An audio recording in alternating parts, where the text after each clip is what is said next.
इस एपिसोड की शुरुआत में हम लोगों को इस सुप्रीम लेडी को दिखाया जाता है जो कि रिकार्नेशन डिवाइन स्वॉर्ड को देखकर बोलती है, एक बार मुझे हॉन्गमैन डिवाइन स्वॉर्ड मिल जाता है तो ये चीज मैटर नहीं करता है कि रिकार्नेशन डिवाइन स्वॉर्ड किस जगह पर है, क्योंकि वह खुद हॉन्गमैन डिवाइन स्वॉर्ड को ढूंढते हुए मेरे पास आएगा और इस चीज की वजह से इसका मरना तय है। इसके बाद वो अपनी पावर का यूज करने लगती है, जिसकी वजह से जो हॉन्गमैन डिवाइन स्वॉर्ड होता है वो इस लेडी के पास आ जाता है। इसके बाद ये लेडी बोलती है, हॉन्गमैन सुप्रीम अब हमें जल्दी आना चाहिए इंपीरियल फेस्ट मिस्ट में, और वो ये बोलकर यहाँ पे बहुत ही ज्यादा गुस्से में आ जाती है। दूसरी तरफ हम लोगों को तेन्यू को दिखाया जाता है जो कि बोलता है, अब मैं देखना चाहता हूँ कि मेरे सभी दुश्मन आखिरकार अब मेरा मुकाबला कैसे करते हैं, क्योंकि मैंने अब फाइनली ब्रेक थ्रू कर लिया है। साथ ही वो अपने साथियों को भी इस जगह पे बुला लेता है और वो बोलता है, अब मेरे सभी दुश्मनों को जान से मारने का टाइम आ चुका है। इस पर ये सभी लोग भी हाँ बोलते हैं, क्योंकि इन तीनों ने भी इस जगह पर ब्रेक थ्रू कर लिया था। इसके बाद हम लोगों को कुछ देर बाद का टाइम दिखाया जाता है जहाँ पर ये सभी एल्डर आपस में बात कर रहे थे कि सीनियर रुआन इस बार इस फॉर्मेशन को डिस्ट्रॉय कर सकते हैं, क्योंकि हम लोगों के महान एंचेस्टर कई वर्षों से पश्चिम का अध्ययन कर रहे हैं, जिसकी वजह से अब वो बहुत ही आसानी के साथ में शायद से इस फॉर्मेशन को डिस्ट्रॉय कर सकते हैं।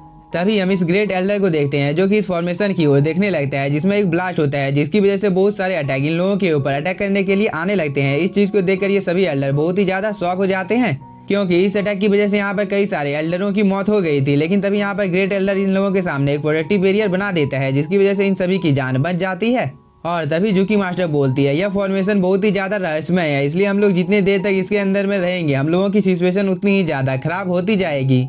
तभी ग्रेट एल्डर अपनी पावर का यूज करने लगता है, जिसकी वजह से तेन्यू ने इस जगह पर जो प्रोटेक्टिव बैरियर बनाया था वो हट जाता है। इस चीज को देखकर ये सभी लोग बहुत ही ज्यादा खुश हो जाते हैं। लेकिन तभी एक एल्डर बोलता है, तेन्यू ने जो प्रोटेक्टिव बैरियर बनाया था वह बहुत ही ज्यादा पावरफुल था। इस पर ये दूसरा एल्डर बोलता है, अब तेन्यू से आपके बेटे की मौत का बदला लेने का टाइम आ चुका है। इस पर ये फर्स्ट वाला एल्डर बोलता है, हम लोग लापरवाह नहीं बन सकते हैं, क्योंकि हुआंगफू सेक्टर बहुत ही ज्यादा पावरफुल बन चुका है। इसलिए अगर हम लोगों ने एक भी गलत कदम उठाया तो इस चीज की वजह से हम लोगों का मरना तय है। इसलिए मैंने तुम सभी लोगों के लिए यहाँ पर ई ग्विंसू नाम के एक सील को बनाया है जो कि बहुत ही ज्यादा पावरफुल है, क्योंकि यह सील जिस किसी के पास भी होगी उसे एसेशन लेवल का कल्टीवेटर भी ढूंढ नहीं सकता है, क्योंकि इस चीज की वजह से तुम लोगों की आभा हाइड हो जाएगी, जिसकी वजह से चाहे कितना भी ज्यादा पावरफुल कल्टीवेटर क्यों ना हो, लेकिन तुम लोगों के बारे में उन लोगों को कुछ भी पता नहीं चलेगा। इसके बाद सही टाइम आने पर हुआंगफू सेक्ट के ऊपर पलटवार करने के लिए तुम लोगों को सैनिकों को भी इकट्ठा करना है, ताकि हम लोग जड़ से हुआंगफू सेक्ट को डिस्ट्रॉय कर सकें। इस पर ये सभी एल्डर भी हाँ बोलते हैं। तभी ये फर्स्ट वाला एल्डर दोबारा से बोलता है, इस चीज में भले ही 100 सालों का टाइम क्यों ना लग जाए, लेकिन तब भी मैं बहुत ही आसानी के साथ में तेन्यू और इसके साथियों के साथ फाइट कर सकता हूँ। लेकिन इनमें से किसी को भी यहाँ पे पता नहीं होता है कि तेन्यू भी इन लोगों की बातों को सुन रहा है, और वो बोलता है, क्या तुम में से कोई भी अभी तक नहीं मरा है। इस बात को सुनकर इस एल्डर को बहुत ही ज्यादा गुस्सा आ जाता है और वो बोलता है, पहले तो तुमने मेरी बेटी को जान से मार डाला, इसके बाद तुम मेरे दामाद को भी जान से मारने की कोशिश कर रहे हो। इसके बाद वो तेन्यू के ऊपर अटैक कर देता है, लेकिन तेन्यू इसके अटैक को बहुत ही आसानी के साथ में रोक लेता है और वो बोलता है, अब तुम लोगों के भी ख्वाहिश को पूरा करने का टाइम आ गया है, क्योंकि मैं खुद तुम सभी को एक एक करके जान से मारने वाला हूँ। इस बात को सुनकर दो एल्डर आपस में बात करने लगते हैं कि तेन्यू पहले के मुकाबले में ज्यादा पावरफुल हो गया है। लेकिन तभी लाओ युआन बोलता है, पिछली बार तुमने मुझे नुकसान पहुंचाया था, इसलिए इस चीज का हिसाब अब चुकता करने का टाइम आ गया है, क्योंकि पिछली बार तुमने मुझे थोड़ा सा इंजर्ड कर दिया था। इसके बाद वो इस एल्डर के ऊपर कंटिन्यू हमला करने लगता है, जिसकी वजह से ये एल्डर दूर जाकर गिरता है। इसके बाद लाओ युआन और इस एल्डर के बीच में एक बहुत ही ज्यादा खतरनाक फाइट छिड़ जाती है, और साथ ही दातो भी यहाँ पर इस एल्डर के साथ में फाइट करने लगता है। हाँ, लेकिन तभी हम इस लड़की को देखते हैं जो कि इन सभी सोल्जर के आसपास बहुत ही तेजी के साथ घूमने लगती है, जिसकी वजह से इन सोल्जर लोगों को कुछ भी समझ में नहीं आता है कि आखिरकार यहाँ पर हो क्या रहा है। लेकिन तभी यह लड़की एक ही झटके में इन सभी को जान से मार देती है, और इन सब चीजों को दूर से तेन्यू भी देख रहा था। इसलिए वो इस एल्डर को बोलता है, मैं तुम्हारी भी ख्वाहिश को बहुत ही जल्द पूरा करने वाला हूँ, क्योंकि तुम्हारे बेटी और दामाद के पास मैं तुम्हें बहुत ही जल्द भेजने वाला हूँ। और वो ये बोलकर इस एल्डर के ऊपर अटैक करने लगता है। इधर हम दातो को देखते हैं जो कि इस एल्डर के सभी अटैक को डॉज कर लेता है और इसके ऊपर एक बहुत ही ज्यादा पावरफुल अटैक कर देता है, जिसकी वजह से वह दूर जाकर गिरता है, और इस चीज की वजह से इसकी मौत भी इसी जगह पर हो जाती है। तभी हम लाओ युआन को देखते हैं जिसने इस एल्डर के ऊपर बहुत सारे अटैक कर दिया था, जिसकी वजह से इसकी भी हालत बहुत ही ज्यादा खराब हो जाती है, और वो बोलता है, तुम तो बहुत ही ज्यादा कमजोर हो। इसके बाद वो इस एल्डर के ऊपर एक बहुत ही ज्यादा पावरफुल अटैक कर देता है, जिसकी वजह से इसका भी खेल इसी जगह पर खत्म हो जाता है। लेकिन तभी हम इस एल्डर को देखते हैं जो कि अपनी जान को बचाकर भाग रहा था, लेकिन तेन्यू और इसके साथी इसे घेर लेते हैं।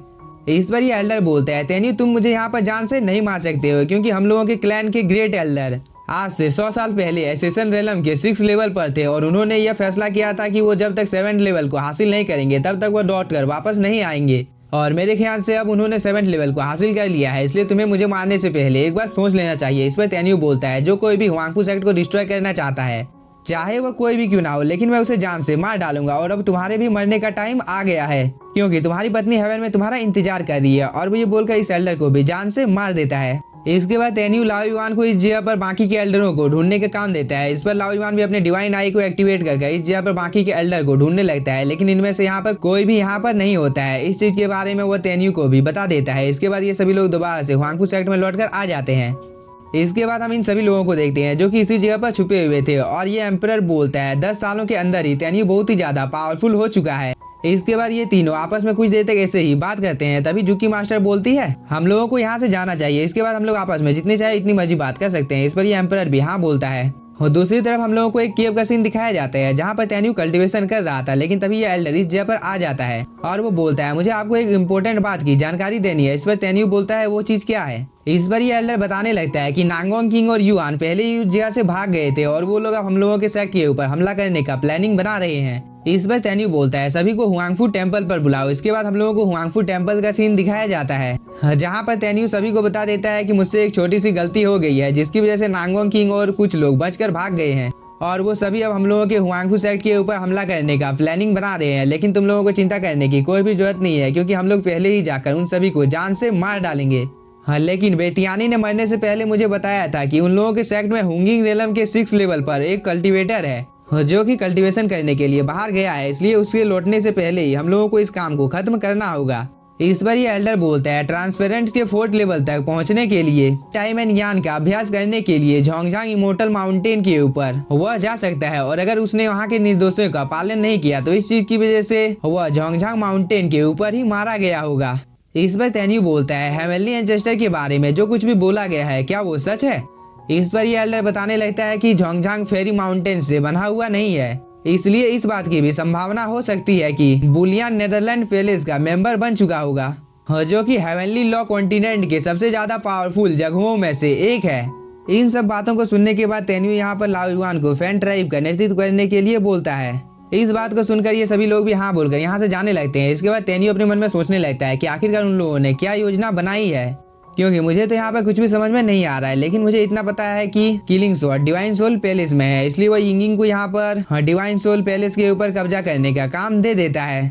साथ ही वह यिंगिंग को सीती को भी अपने साथ ले जाने का आदेश देता है। इस पर यिंगिंग भी हाँ बोलकर यहाँ से चली जाती है। इसके बाद हम लोगों को डिवाइन सोल पैलेस का सीन दिखाया जाता है जहाँ पर तेन्यू अपनी सेना को लेकर आ गया था। इस चीज को देखकर डिवाइन सोल पैलेस के कुछ डिसाइपल अपनी जान को बचाकर यहाँ से भागने लगते हैं और तेन्यू भी इन लोगों को मारने ही वाला था, लेकिन तभी यूकिन इसे ऐसा करने से रोक देती है। इस बार तेन्यू इन लोगों को कुछ भी नहीं करता है और वो अपनी पावर की मदद से यहाँ पर जो बैरियर लगा हुआ होता है उसे भी डिस्ट्रॉय कर देता है। इसके बाद वो अपने साथियों को डिवाइन सोल पैलेस को डिस्ट्रॉय करने का आदेश दे देता है। लेकिन इसी के साथ हम लोगों का ये एपिसोड हो जाता है खत्म। तो अगर आप लोगों को एपिसोड पसंद आया होगा तो चैनल को सब्सक्राइब कीजिए और वीडियो को like. Thank you for watching.